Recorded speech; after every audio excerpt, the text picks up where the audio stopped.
तारुफ और तज़किये का बयान मुकम्मल हुआ। अब चलते हैं इन आयात के तर्जुमे और तशरीह के समझने की तरफ। सबसे पहले सूरत निसा आयत नंबर 1 रब्बुल आलमीन की तरफ से इरशाद हुआ, या अय्युहन्नास इत्तक़ू रब्बकुमुल्लज़ी ख़लक़कुम मिन नफ़्सिन वाहिदा व ख़लक़ मिनहा ज़ौजहा व बस्स मिनहुमा रिजालन कसीरन व निसाअ वत्तक़ुल्लाहल्लज़ी तसाअलून बिही वल अर्हाम इन्नल्लाह काना अलैकुम रक़ीबा।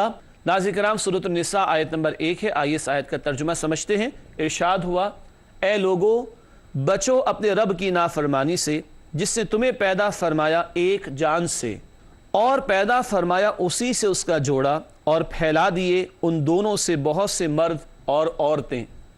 और बचो उस अल्लाह की नाफरमानी से जिसके नाम से तुम एक दूसरे से मांगते हो, और बचो क़ुराबतदारी के बिगाड़ से, बेशक अल्लाह तुम पर निगरान है। नाज़रीन किराम, ये तर्जुमा सूरत निसा आयत नंबर 1 का। आइए इस आयत की तशरीह की तरफ चलते हैं। आयत भी तवील है और इसमें तशरीह के निकात भी ज़्यादा होंगे, तवज्जो की मज़ीद दरख्वास्त है। सबसे पहली बात तशरीह में लिखी है, सूरह निसा की इब्तिदाई आयात में अहकाम शरीयत का बयान है।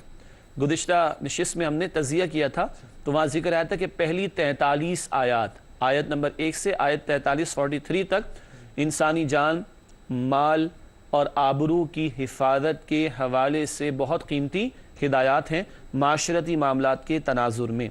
उन हिदायत की तरफ यहाँ भी इशारा इस तशरीह के पॉइंट में है। सूरह निसा की इब्तिदाई आयात में अहकाम शरीयत का बयान है। दूसरी बात तशरीह में है, अहम तरीन हुक्म तक़वा इख्तियार करने का है। सारे अहकामात पर अमल कब होगा?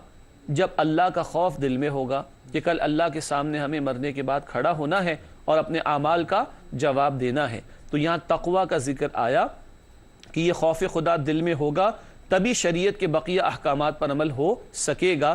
तक़वा का मतलब क्या है? दिल में अल्लाह का खौफ होना। सूरह आल इमरान में भी तफसील आ चुकी है। नाज़रीन किराम, आपको याद होगा तक़वा के मानी बचने के हैं, गुनाहों से बचना, रब की नाफरमानी से बचना, ये खौफ रखना कि बहरहाल अल्लाह हमारी नीयत, हमारे कौल और हमारे अमाल को जानता है और कल मरने के बाद अल्लाह के सामने खड़े होकर अपनी ज़िंदगी का हमें हिसाब देना है। अल्लाहुम्मा हासिबना हिसाबन यसीरा, ए अल्लाह हम सब के हिसाब को आसान फरमा।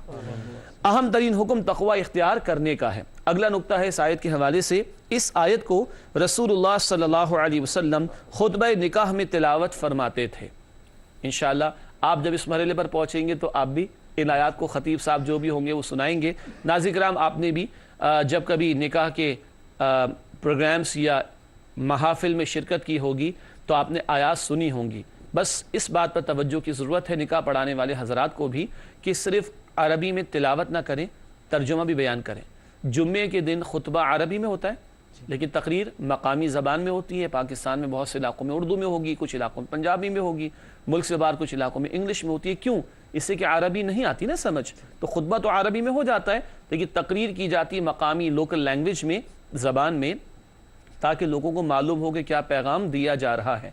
बहरहाल नबी अकरम सल्लल्लाहु अलैहि वसल्लम खुतबा निकाह में ये आयत तिलावत फरमाते थे और कुल 4 आयत तिलावत फरमाते थे। कुल 4 आयात निकाह के मौके पर नबी सल्लल्लाहु अलैहि वसल्लम तिलावत फरमाते थे। और ये भी नोट कीजिएगा कि 4 आयतों में 4 मरतबा तक़वा का जिक्र है।